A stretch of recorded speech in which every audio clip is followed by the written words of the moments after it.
নতুন বছরের শুরুতেই যেন পাঠ্যপুস্তক যথাসময়ে শিক্ষার্থীদের হাতে যায়। আমরা আশা করছি যে ডিসেম্বরের যে ফাইনাল এক্সাম হবে তখনই তাদের হাতে আমরা বইগুলি পৌঁছে দেব। মাননীয় প্রধানমন্ত্রীর নির্দেশ 30শে নভেম্বরের মধ্যেই আমাদেরকে রেডি থাকতে হবে নতুন পাঠ্যপুস্তক নিয়ে। সার্বিকভাবে এখন পর্যন্ত যেই ছাপাখানা থেকে ছাপানো হবে সেই বিষয়গুলো আসলে কতদূর এগিয়ে গেছে? প্রত্যেক বছরই ছাপাখানায় এক ধরনের জটিলতা তৈরি হয়। হ্যাঁ, সেই জটিলগুলি তৈরি হয়, কিন্তু আমরা আগে থেকে অ্যালার্ট যেন এটা না হয়। আমাদের টেন্ডার প্রসিডিং চলছে এবং আমরা work order first week of আগস্টের ভিতরে সব দিয়ে দেবো, then they will start printing. আর এই বিষয়ে যা তদারকি করার দরকার রয়েছে তা আমাদের মন্ত্রণালয়ের টিম রয়েছে, এনসিটিভি রয়েছে এবং আমরা সম্পূর্ণ প্রস্তুত আগামী দিনে সুন্দরভাবে বই দেওয়ার জন্য। কারিকুলামে নতুন কোনো পরিবর্তন, ভিন্ন কোনো কিছু আসবে কি?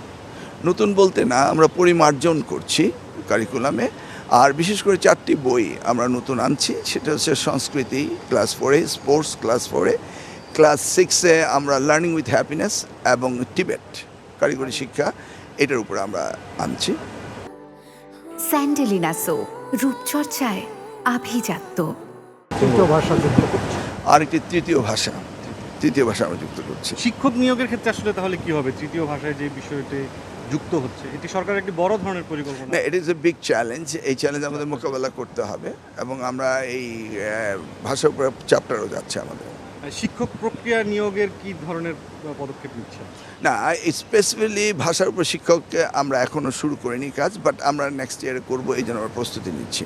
এবারে সলিড এখনও কোনো আমরা কাজ শেষ করিনি।